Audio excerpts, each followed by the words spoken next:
You always hear about Bitcoin as an investment. You allocate a certain portion.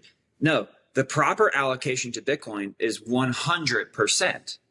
So if you're making cash flow by trading your time and energy at a job and you receive your paycheck, my mindset when I was in that situation, my mindset was, okay, I have to pay my rent, I have to pay my groceries, I have to pay my insurances, and I'm going to have some money on the side to reward myself for my hard work over the past 2 weeks.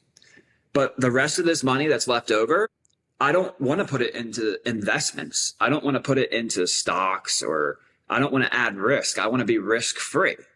Well, then what you do is you put 100% of it into your savings in Bitcoin. Now it's your wants and your desires that take away from your savings allocation. But now we can actually do that. See, if you don't have Bitcoin on your balance sheet as a savings tool, then you get confused. And that's why people just spend, and they live paycheck to paycheck because there is no incentive to save. So if you're not using Bitcoin, then yeah, you know what? You are better to spend than invest because there's no reason to save it. But if you're using Bitcoin, all of a sudden you get that saying, Bitcoin changes you. You don't change Bitcoin. Why?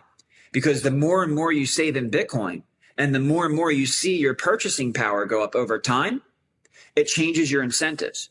Now, all of a sudden, you know what? Give me those $15 sandals instead of the $40 sandals.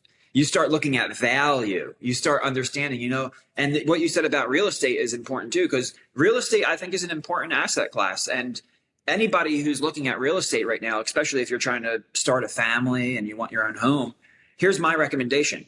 Do the same thing I did with Bitcoin and use cost structure analysis. How much monetary premium is in real estate prices? It's very easy to answer this question. All you have to do is say, well, how much does it cost to reproduce the home?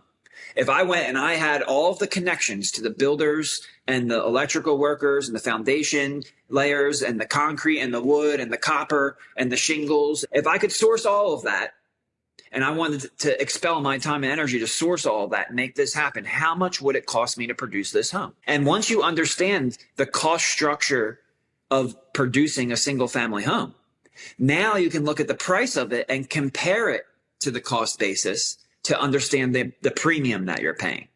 And that's a really good strategy to use in anything that you do, not just Bitcoin, but it just happens to be really useful in Bitcoin for finding the best times to put in large, because that's the big problem right now. Everybody's like, well, it's 100,000. Do I dollar cost average or do I throw everything in?